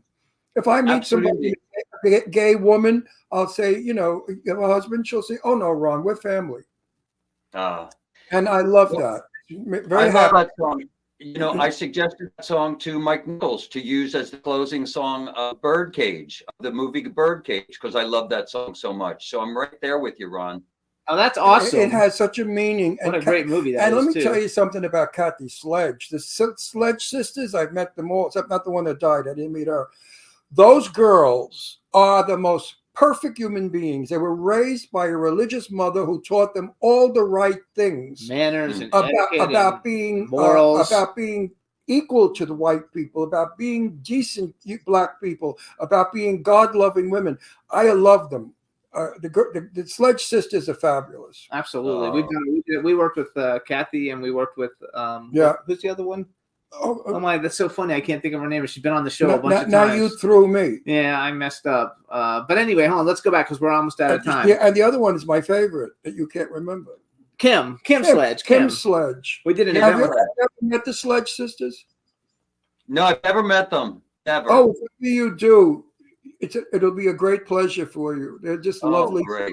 So you guys, I want to go back. So first of all, follow Vincent on his Instagram. It's VLPLA. Are you on Twitter or any of the other ones? Because I only did No, I'm just on Facebook. I have a Facebook page, Vincent Patterson Artist, and on Instagram at VLPLA. So my name. I have to ready somebody and friend you. Yeah, absolutely. So you guys, because I have 5,000. So you you must guys have 5,000 too. So you guys follow him on Instagram. This is the book. We want to like everybody to go out and buy the book. It's called Icons and Instincts by Vincent Patterson. It's really a cool book. I read like half of it. I didn't get it all finished, but it's very, very interesting. The pictures are fabulous. And you've seen by having him on the show that he's a great talker. He's got great stories. And so you guys will love the book. What I love most about him is he keeps up with me. Do you know how wonderful that is? Most people I talk to, they fall asleep because they don't know who I'm talking about. Isn't it wonderful to say to this man, what'd you think of Sid Charisse? And he didn't go, huh? Who? It's so funny too, because everybody in the chat room saying you don't look at like they think you're 40, which if you know those people, you're probably older than 40, so you're doing really good. Well, no, I clocked his age because he said that he was growing up when the Beatles came out. That's the Beatles 60s. came out in 1960 because I was driving up from Florida and I had on my radio, Let Me Hold Your Hand. I was 21 years old. So he had to be 12, 14 years. I'm 72. I'm 72. Yeah. Oh my God, you don't look anywhere. He's 82 and you're 72. That's awesome. Hey, you look fabulous. Baby, us gay guys don't age. What do you think? We take care of ourselves. We take care of ourselves. Gay men are gorgeous. No sugar. No sugar. No sugar. And you're freaking the people in the chat room out, I am sure, because they all thought you were like 40s to mid 40s. So good for you. Wait, no, take it. You have a great smile. You have a great smile. That's what I like about it. No sugar, a happy marriage, and he's got a wonderful career. He's got a wonderful career. And a dog. Oh, what kind of dog? We have a pit. We have a pit bull, but she's the sweetest little girl. We adopted her, and we were really nervous about her, but she was about to be killed, and we took her. She was just 6 months old, and oh my God, her name's Zucchini. Her name's Zucchini, and she's absolutely adorable. She's going to be 3 in January. They were going to kill a 6-month-old puppy. Are you serious? Because it's a pit bull. People are afraid I of don't pit give bulls. a Yeah. shit. That's stupid though, because Who pit was- bulls are only mean if you train them to be mean. I've Yeah. met beautiful pit bulls. We- We have a friend, Lorraine, who has a whole bunch of them. We She is rescued. so sweet. We have- It made me laugh, Ron. It made me laugh when Astro was giving you all those kisses because that's Zucchini. She'll be laying outside and she'll get up and come in the house just to give us a kiss and then go back outside again. You know, oh my God. You Little- guys did you ever get to Palm Springs? I haven't been there in a long time, but I'll tell you, if I do, I'd love to meet you guys in person. Come Absolutely. over for dinner. I'm a good cook, and I'll have some of our celebrity friends that live here over too. I'm sure you might Great. know.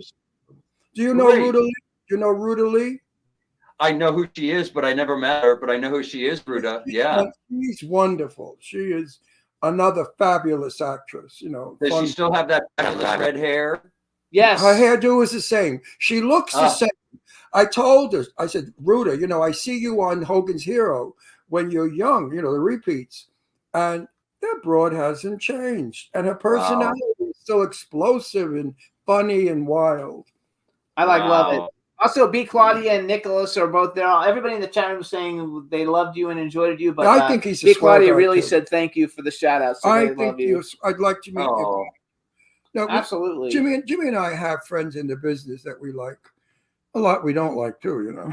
Don't think we like everybody. Some of them I'd like, if I could get away with murder, I would.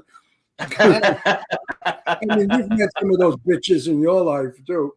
I'm sure Been there, that. done that. Has anybody ever said to you, "Oh, Vincent, you have 2 left feet"? Oh no way. Yes, actually, yes, they did. Yeah, I know those I tell bitches. that story in my book. You know, when I was first starting to dance, I was staying with this one dance teacher for about 6 months, and I thought somebody told me about a man who was teaching, and I thought, oh, I'll go take a ballet class from a man. This was a woman I had, so I went to take the class, and the man said to me, I was halfway in the ballet class, and he said, "How old are you?" And I said, 24, and he said, "Get out of my class. You have no talent. You're never going to do anything. You'll never make it in this business. Get out of my class." And I left his class. Was he wrong? If anybody ever, Yeah, there you go. yes, good for you. If anybody ever said to me, "You have 2 left feet," I'd say possibly, but what's in between them is fabulous. That's the answer. You know, Great find. years and years ago, there was a place called the Peppermint Lounge in New York. Oh, And yeah. my friend Arlene and I would hang out at the Peppermint Lounge, and we could do the twist. You know, those dances we did good. And one night, Arthur Murray and his wife came into the Peppermint Lounge because it was a celebrity hangout. And my friend Evelyn, a gorgeous blonde with a pair of knobs like this. I mean, she had tits that went across the room, gigantic. And the old man, Fred, went after her and he wanted to dance with her. And he said, "Show me the twist." He was salivating at the mouth because she was twisting. And those babies were dancing and going all over. Now, the wife was hitting on my friend Arlene. So how do you like that for a little bit of a scoop? Arthur Murray's wife, I think, was a little bit gay because she was hitting on my friend Arlene. Do you watch? I know you were on a TV show, like a dance TV show, Step Up and Dance or something. Do you watch like those, like, so you think you can dance and stuff like that? Do you like to watch that or no? No, not so much anymore. You know, every once in a while I will. But no, you know, I don't. I'm not really into those dance competition shows. I'm a movie freak, actually. You know, we watch 1 or 2 movies every single night of the year. We're just crazy about films. You know. We watch a lot too. I think you're above those dance TV shows. Those are so crappy. You know, I Some don't of think them are. I like it. What I like about it is that it exposes Americans to dance, you know, and I think that's an important thing because dance was lost in our culture until kind of the 80s when MTV brought it back. And I think that these kind of shows at least keep it in America's nature, and it makes it present and upfront, and it's a great art form. And so I'm happy that those dance shows exist. You know, they don't interest me as much, but I'm really glad that they exist, and a lot of people enjoy them. And you know, the more people that got up and danced, they'd be healthier, they'd be happier. You know, so I'm all for it. we have to give credit where it's due. back in the 1940s, before black people invented or designed the jitterbug, no one danced. They did a waltz. Then the white people started to do jitterbugging and mambos, and the Latin people brought in cha-cha. Then the culture began dancing. But when we left it up to the wasps, it was a waltz. And you could fall asleep, doing the waltz. So I think we have to realize that the black culture, the Hispanic culture, brought everybody out to dance. Because I know one thing. When I hear La Bamba, I become a slut. A dancing slut. I hump, I bump, and I screw on the dance floor. It's so sexy. Don't you think so? Woo! You go berserk, like baby. that. You go nutso. Woo, woo, woo, woo. All right, so everybody, please get Vincent's book. Like I said, it's Icons and Instincts, and follow him on Instagram. It's at VLPLA. We want to thank you for coming on the show, and we will see you soon. We'll see And, you, Vince. And good luck with Thank you, everything. guys. Congratulations And- on your success. And thank you for giving us a wonderful show. Oh, thank you for what a wonderful, wonderful morning. I really appreciate it, you guys. I hope we get to meet soon. I really do. You're Absolutely. great. will. Listen, I don't blow smoke up anybody's ass. If I don't like you, I just move on. He's not lying. But hey, I'm from Brooklyn, where we're tough. Yeah. Thank you so great much, day. Vincent. Take care, Vinny. Bye-bye. Bye-bye. What a sweetheart of a guy. I would love to be friends with him. He's so full of my Hollywood that I miss so desperately. All right, you guys. Now we're going to bring on our next guest, and go ahead and bring him in. Let's make sure we can hear him. Hello, Galen. How you doing? Hello. Can you hear me? Yeah, we can hear you. You didn't write your last name in there. Yeah, we'll see. We'll see if that's a good thing or a bad thing. But All right, everybody. Now we want to welcome to the Jimmy Star Show with Ron Russell, the incredibly talented. I know he's an actor. I don't know what else he does, but we're going to find out. Galen Howard, hello, and welcome to the show. hey guys, hello. Thank you so much for having me. Long time no see. Yeah. Right, I know. We Like run in the last we week. run in the same circles. I think we see too much of each other. But So Who this is saw my you cool, last week? outrageous man about town Who close. knows I me? know, Ron Russell, but I'm doing it for the audience. So say hi. Hi, nice to have met you. And then we have a chat room full of people. So say 100 hi to everybody times. in the chat room. hello. There you go. So everybody, we met Galen officially only like for Halloween hotness. Yes.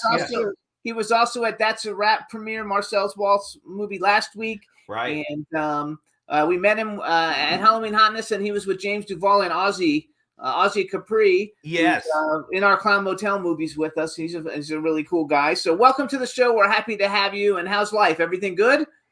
More or less. I mean, when you look at the grand scheme of things, many of us don't have very little right to complain. That's right. So When people ask me, how's it going? How's life? I give them the Brooklyn answer. Mhm. Same shit, just different flies. Yeah. So- I was raised in California, very much had the California experience. So I started therapy when I was 10. So, So for most of my life, when people asked me how I was doing, it took me a while to realize that they didn't have an hour. You're very funny. You're a dramatic actor as well as a comic. He's a character actor and funny as shit. So first of all, we have one friend who's in the chat room, and she promoted the fact that you were coming on the show a lot. She's a big fan. If you could just say hi to Dawn Hinton. Hey, Dawn. Yes, she's Dawn is so sweet. Yes, such an advocate for indie film and working actors like us. Absolutely. Yeah, she's one of the good ones for sure. Dawn, how you feeling, baby? Yeah, she says she's feeling better, but she's still in a lot of pain. And she just wrote, "You're a brilliant actor." In the chat room. So one thing I want to she's had some problems and she's still in pain. I'm wishing your pain away, Dawn. Work with me. Wish it away. Yes. Yeah. So first thing I want to bring up is the fact that, and so I used to live in Florida, and I auditioned for a Justin Timberlake video, and I didn't get it. But Yeah. because I believe that "Can't Stop the Feeling" is Justin Timberlake's probably biggest. It was, music which is video certainly hit saying ever. something. But yeah, I mean, it was for someone who had been in the who had been at it for 20 years. I mean, yeah, that was his, that was, one of his, one of his biggest hits. It was the summer hit of that year. And I hadn't watched the video in a long time, but there's a girl who moved to California before we moved to California, who I was in a bunch of movies with in Florida. Her name is Christy, and she's like the girl who was in that. So we were in movies together and commercials together and stuff. Cool. Yes. Oh, she's lovely. Yeah. She's in it, and I didn't know you then, so I rewatched it the other day. You're the donut guy. She's the laundry guy. She's in the laundromat. Yes. Everyone has their own little environments. It was very cool. It was such a cool video. What a cool thing, though, to be like a main character, like in Justin Timberlake, who again is one of the biggest, icons in music. And what a great movie! I mean, what a great video, and what a great. Absolutely. The video is great. The song is great. Absolutely. So did you have to audition? Wait, they wanted me to be in your video when you did the donuts. They wanted me to be a gangster and shoot the holes in the donuts. So did you have to audition for that? Like, how did you get that? Yeah. No, it was an audition. You know how a lot of those auditions go. You line up in you go to one of the casting offices. You line up. You do the thing. For this one, because it's kind of they want kind of regular people in like a real life environment. They had us audition like outside of a Starbucks, and so they basically just had you basically just dancing on the street, on the street corner, and just to really get the sense of how you were in a real environment, to kind of really to really add to it, and it worked, and it was very cool. So from that, they just kind of brought us in. They really wanted that kind of everyday people. They didn't want to emphasize like, oh, these are actors, and that sort of thing. They wanted it to feel like real people. No, you look like you could have worked at a movie. You look like you could have worked at a donut shop. Jimmy told me that you're on a TV series. He's done a whole bunch of TV series. Yeah, I mean, I've done like a lot of like walk-ons, couple episodes here and there, that sort of thing. Yeah, but been able to do some very cool stuff. You're basically though like. Wait, I was going to ask him that question. What is it exactly you play mostly? What do they book you for? Oh, it's all sorts of things. I mean, a lot of like certainly character kind of parts. I play a lot of like kind of offbeat, kind of kooky, weird, maybe a little creepy, depending on the show, that sort of thing. Working class, kind of characters. Yeah, a lot of kind of working class, or again, kind of. Kind of middle class to low, kind of, yeah. Yeah, because they always cast me as a mafia. Always. He's always a cop or a mafia person. And I would like to break out of it. Would you like to do some I'm too old to be a romantic lead, but would you ever like to do a romantic lead? Yeah, I mean, I think you get to kiss Charlize Theron. Well, I mean, I mean, Seth Rogen did it, I mean. Yeah, that's right. Seth. Galen, listen, naked in bed with Charlize Theron kissing. Actually, I think that you're no answer. Look at him. I think you're. Oh boy, yeah. Oh boy, wasn't ready for this. Yeah. I actually, I mean, hey, if we have an intimacy coordinator, if everything's copacetic, if it feeds the storyline, I'm an artist. Yeah, but in my young days, if I was in bed with Charlize Theron kissing, I would accidentally let her see it, and maybe she would be interested then in going further. That's hilarious. I think Charlize is the most beautiful thing today in Hollywood. Her and she and Angelina. She's incredible. Yeah, from what I've seen, just incredibly grounded, down to earth person. He has an incredible sense of humor. I mean, that's what you want. Yeah, Definitely. And Angelina is the same way. I know Angelina Jolie, and she's a darling person. Right. Huh? So wait, let me brag. Yeah, I think you'd mentioned that before. That's very cool. Let me brag a little bit, you guys. So some of the things besides the music video for Justin Timberlake, he's been in music videos for Weezer, Train, Panic at the Disco. I met them in Florida. They were really cool. Oh, they're Smashing very cool. Pumpkins, Johnny Halliday, some of the TV shows, Agents of S.H.I.E.L.D., Brooklyn Nine-Nine, The Book of Boba Fett. It's Boba Fett, Boba Fett, right? yeah. Boba Fett, Henry Danger, which is like a cool kids show, which we know Yes. people that have been on that. Physical, some of the movies, Children of Sorrow, which we've had Bill Oberst Jr. and Oh, Hannah. Bill's Bill's been on our show, and Hannah Levian's been on our yes, show. Hannah Jessica and Bill Morris has are been on our show. fantastic, Jim yeah. Tavares, Red Yes. Evil with Jamie Bernadette was on our show. Mhm, Suicide Watch, Badass Monster Killer, Born Guilty with Roseanne Arquette. Xander Berkeley's a good friend of mine. Oh, cool. American Nightmares, you guys. This is a really good movie, actually. Danny Trejo, Nichelle Nichols, And James Duvall. James Duvall, James Eddie Duvall's in there. Jay Yeah. Moore. Oh, great cast. Jay Moore. Will one of Guglielmi's been on our show. Nick Yep. Principe's been on our show. Chris Kattan, Vivica Fox, Brendan Sexton III, who I think is probably one of the most underrated actors ever. I think he's like the greatest actor ever. I definitely agree. Yeah, and they even had Clarence Williams III. They brought him. It came out of retirement to do that movie. Yeah, and Eddie Steeples was on our show. Yes. Like we had a lot of cool people from the Kansas Bowling. Saving Oh. Flora with Jenna Ortega, Tom Arnold, Massey Ferlin. We met at a bunch of events. David Arquette was. Love Nasty. Yeah. I stressed David Arquette when I was a celebrity clothing designer. Terry Moore is in that movie. That's a buddy. of Yes, mine. Rhea yes, yeah, Perlman. she had a bit part. Tom Arnold and I had Were you the in any majority of of our scenes Terry- together. Were you in any of Terry Moore's scenes? Wasn't it? She had a bit part that I think might have been cut from the final edit, but I had almost all my scenes were with. I think actually all my scenes were with Tom Arnold. I played kind of his foil, his kind of sidekick character. Right. So with all that work, you must have accumulated quite a bit of money, and now you can afford to buy bacon at $16 a half pound.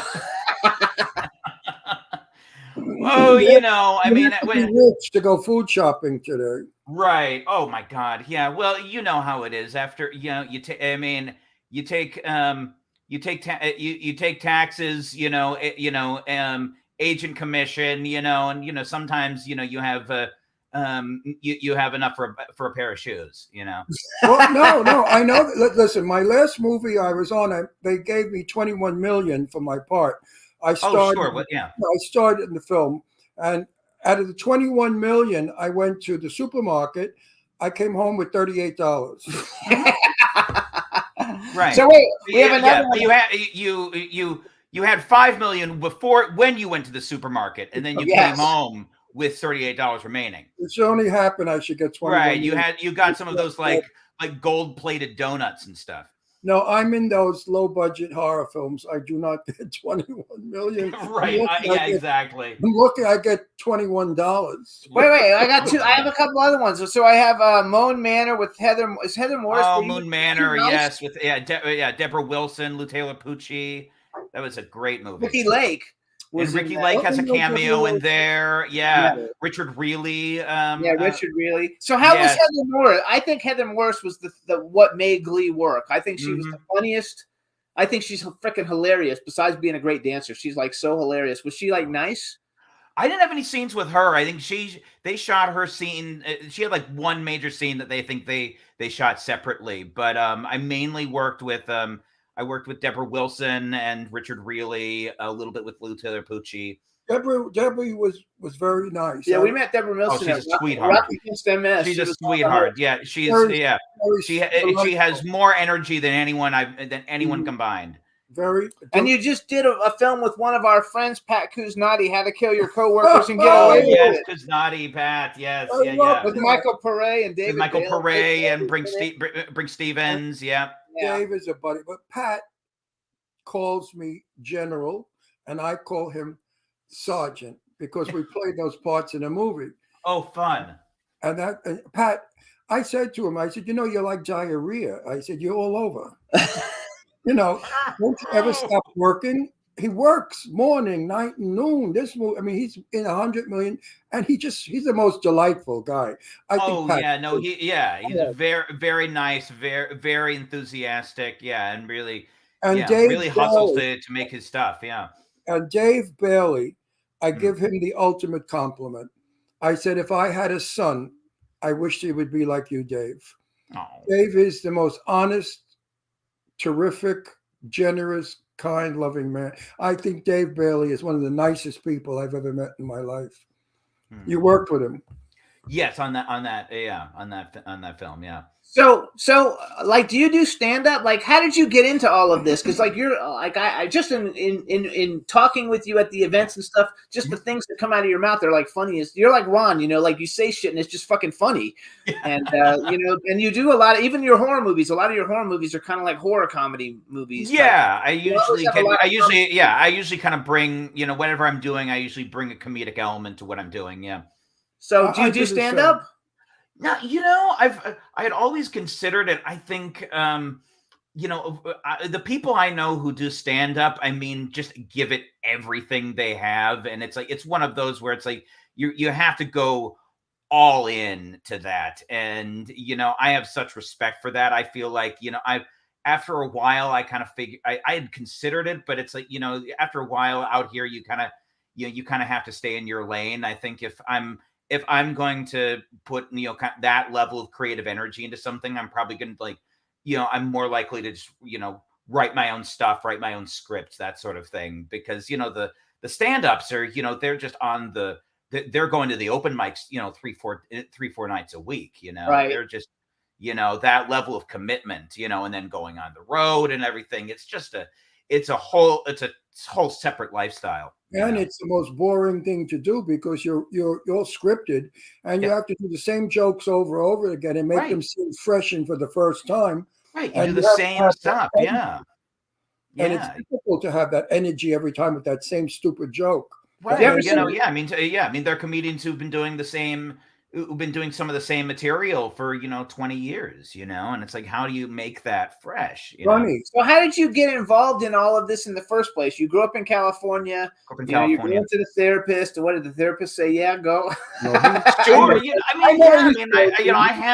I had parents who were really very supportive, really supported my my creative interests, and so I was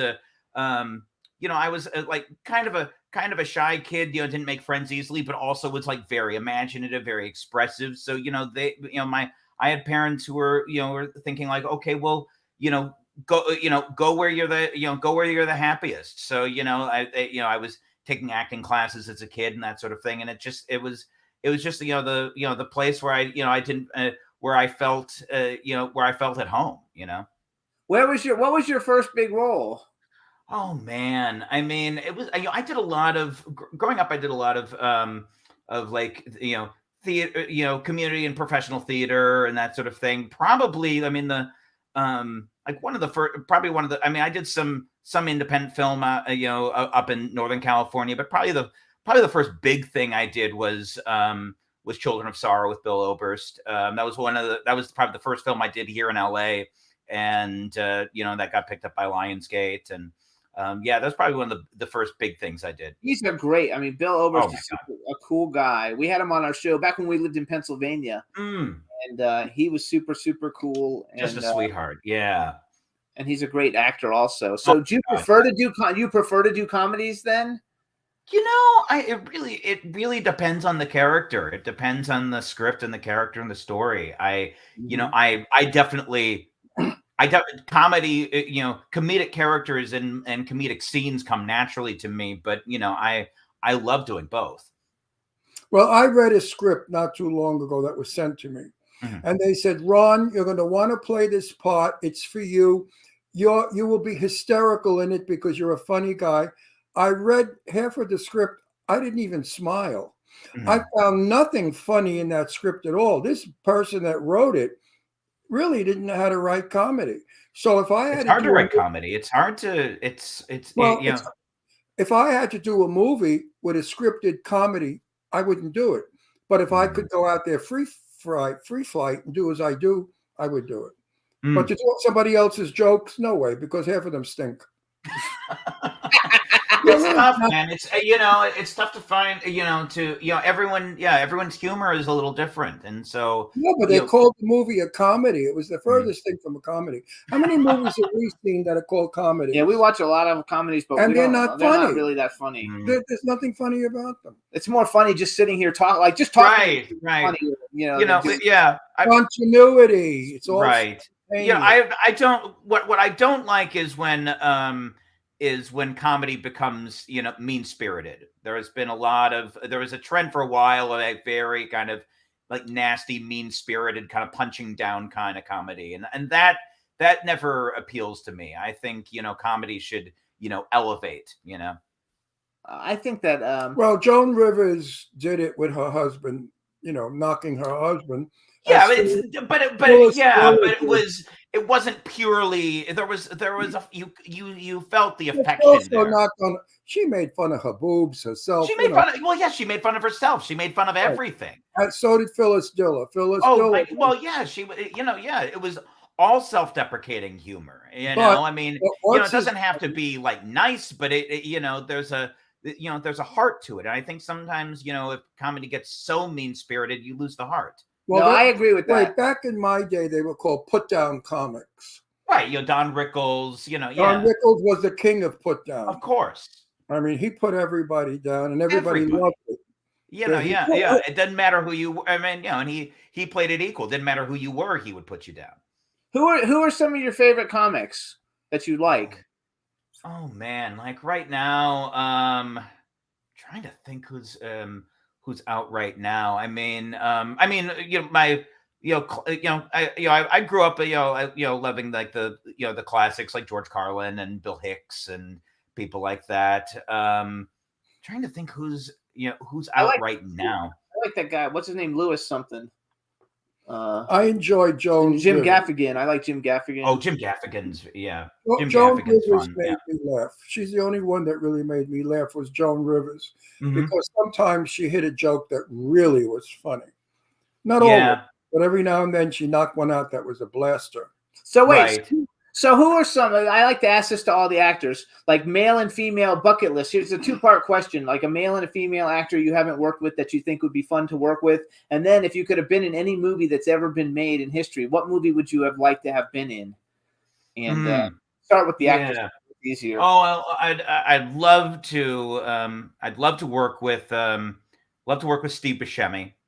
Oh, love him, Steve Buscemi. Yes. Oh yeah. Absolutely. I would. Yeah, he's actually, in a lot of ways, you're a lot like him. Like he's in a lot of serious movies, and he's the comedic person. Right. In serious right. movies. A lot of ways, he was definitely his kind of personality. I definitely have that sort of personality. Right. It can be a little weaselly, that sort of thing. No, yeah. You could play like in Con Air when he's the guy who eats people. He's so funny in Con Air. He's so funny, and he's very funny. You could play his younger brother. Right. Yeah. No. Yeah. It'd be. Yeah. Anybody out there that's producing one of his films, younger brother, call him. Right. Exactly. Actually, I think you should be getting the Seth. I think you should be getting the Seth Rogen roles because, like, I've watched a bunch of your stuff. I think you're incredibly funny. I think that I think eventually it's going to happen. Because Seth Rogen's getting older. You're funny on our show. Because you're very funny. So okay, so what about a female actress you would like to work with? Oh man, I love what, especially what she's done recently. The turn she's taken recently. I love what Jean Smart has been doing. Oh my God, you watch Hacks? Oh. Hacks is so great. So good. Good. I love her. I think she is got the best timing. Her facial expressions and her joke lines go together. I love and adore her. I love her show. I think she's one of the best. We actually thought they should, if they were, when they remade Sex and the City and Kim Cattrall wasn't going to be in it, that we were like talking, saying Jean Smart is the one who should have been in there because she could have she could have done it, and she's almost really too good for it. But she is so great, and we love Hacks. Oh Hacks, yeah, is it coming back? Yeah, I think they're. Yeah, it's coming back. Did season? Yeah, are they doing a season 3? I'm not sure. I think they are doing one. I Oh, think good, they good. I Yeah, would that love show's to so look are. good. What a good one though. I would love to work with her or I produce would something love. she's in. I would love to work. 'Cause she's fabulous. with Okay, her. so a movie that you would have liked to have been in, that you any movie in the history. Oh what would you man, say? any movie. Let's let's see. Oh man, I mean, if we're going You if can we're do going different genres if you want. If you yeah, want, if we're going of all well, if we're going of all time, I mean, I'm a big Robert Altman fan. I mean, if I could have been in something like Nashville, one of those like big ensemble films that he did, I mean, the way that he, you know, created kind of this immersive environment and just you know, all of the different characters that overlapped. I mean, they're in the such real characters. I love the kind of, you know, the kind of stuff he did, and you know, would use, you know, the way he used like actors like Shelley Duvall and you know, people like that. Yeah, I mean, I loved what he would do. I would have loved to work with someone like that, with someone like Robert Altman, who was so you know, so kind of immersive with his actors. so what about? I want to give him a silly question. Okay. This is a silly question. If you became as famous as Brad Pitt, would you say on a set of a movie to all the people working with you, please do not look at me and do not speak to me? Oh God, no, that's ridiculous. But there are many that do that. You're I not know, I know. There are, yeah, no. But I know there are, but I can't imagine. I can't I would imagine. love to be on a set with one of them, and you know what I'd say? Who the fuck do you think you are? I don't care if they kick me off the movie. It would give me great satisfaction, but the press hear that. I'd have photographers and a press.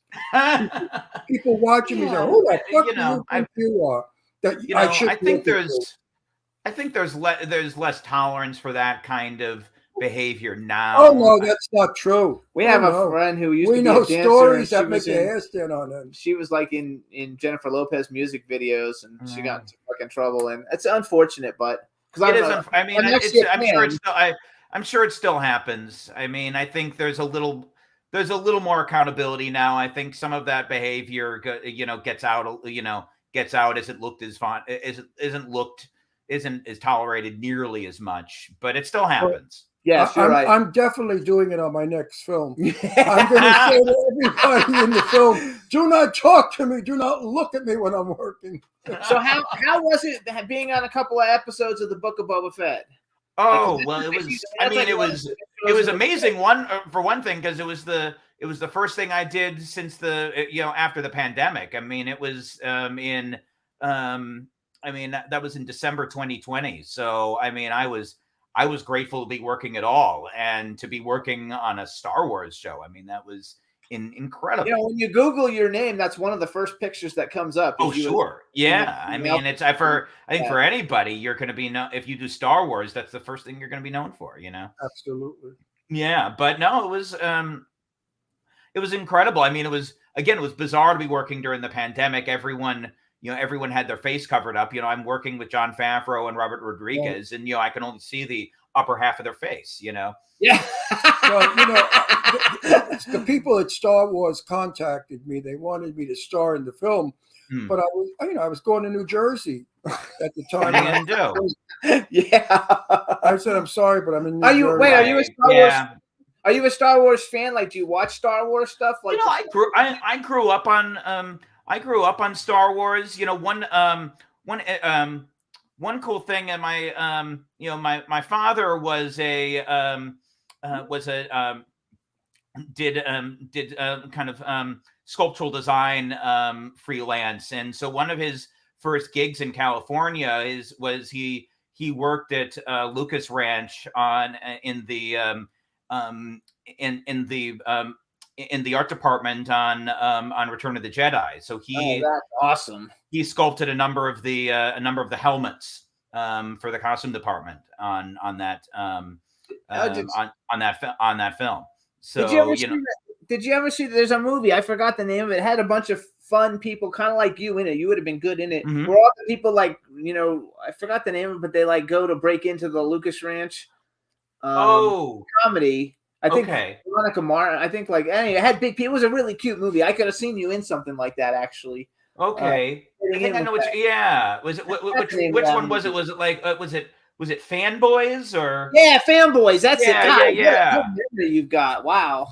That's Yeah, sweet. yeah. No, I was trying to remember. Yeah, yeah, yeah. That sounds right. Yeah, that's I could've exactly. seen that. Yeah, all So- the kind of the with all like the cosplayers and all of that. Yeah, it's very cool.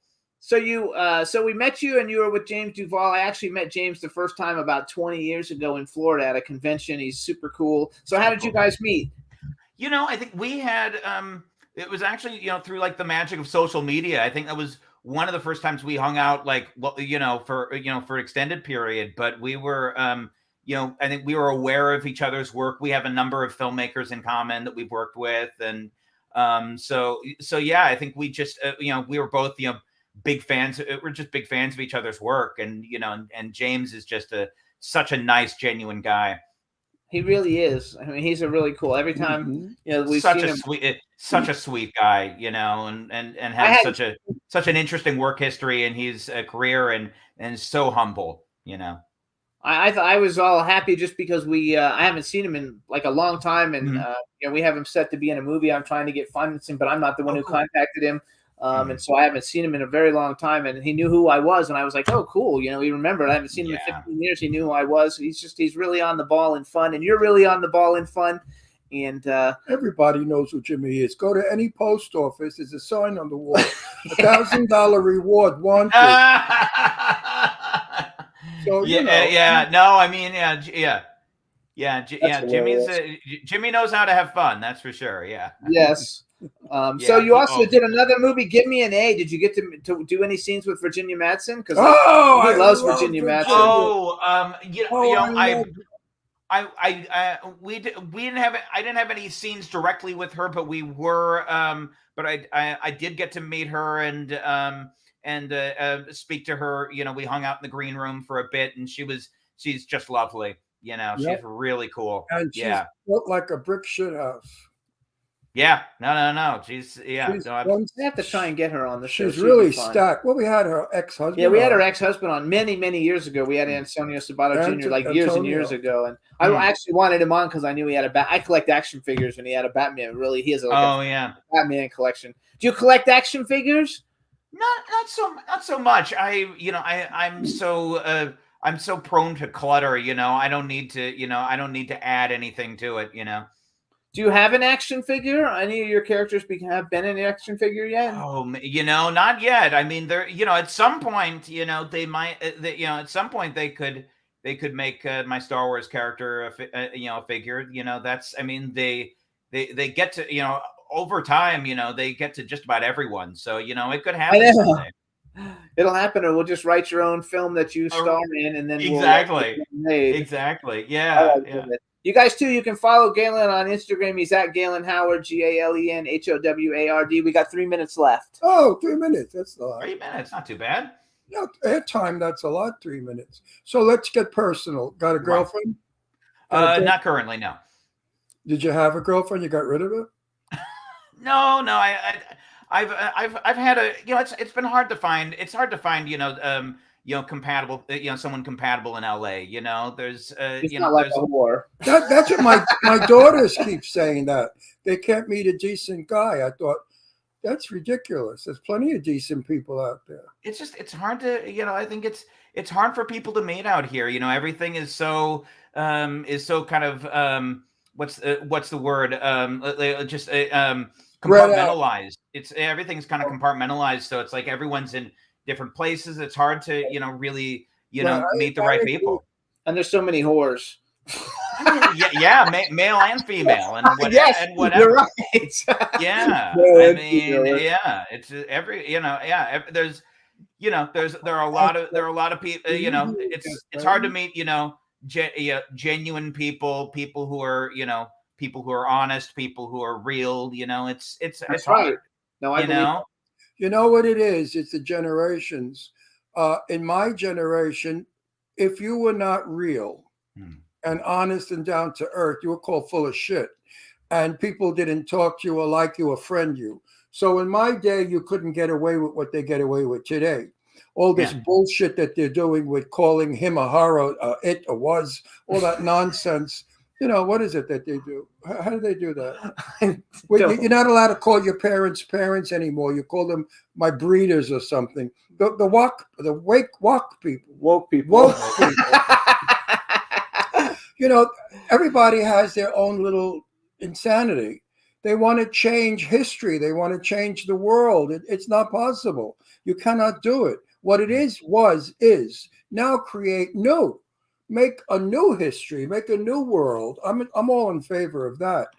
I'd be in favor too of you like writing. You should write something of your own like vehicle or whatever. Because I posted this thing on Facebook the other day, and it was like, Hollywood remakes. All the great people with Hollywood with great ideas for films, and then there's thousands of them, and then there's a picture of a guy saying, "Okay, what are we going to remake?" Right? Like when you do original content, I think you've got a great brain for it, and I think that you should come up with something. I'm a producer; I can help you like raise money for it, and let's do something fun. Absolutely, I think what we have to do is we have to. We got to go too. We're out of we time. have to have We used more, our 3 minutes. We have to have more films today that preach and teach honesty. We've lost honesty in this society. Films that It brings lead out- by example. Lead by example. And every movie that we watch is the same movie we watched the night before. It's just they changed the characters in the city, and we need. I know what you mean. Yeah. I love it. So we got to go though. Make a superhero an honest hero, and then people will follow it. Anyway, Galen Howard, everybody, thank you so much. Thank you guys. Oh, this was so much fun. Are you going to the Tommy Knocker Saturday? I'm gonna try to be there. Yeah. Yes, Okay, we'll so see you then. Saturday. All right. Okay, cool. Thank you so All much. right. Take care, everybody. Thanks for Take care, joining. guys. Thank you. Next week. Have a great weekend, See you. everybody. We'll see you next week. Bye. Can turn out to be so wrong. Yeah, we in the mix. Yeah, we in the mix. It's another episode. Here we go. The Jimmy Star Show with Ron Russell. Interviewing the hottest, newest, and truest of today's celebrities. Make sure to subscribe so you can get notified weekly. Jimmy Star, he's the king of cool. Ron Russell, he's a gorgeous dude. Chat room is live and you would be a fool not to vibe with us at the Jimmy Star Show with Ron Russell. Come watch it live on W4CY Radio. Miss some past episodes, download on iTunes. The Jimmy Star Show with Ron Russell. It's the Jimmy Star Show with Ron Russell.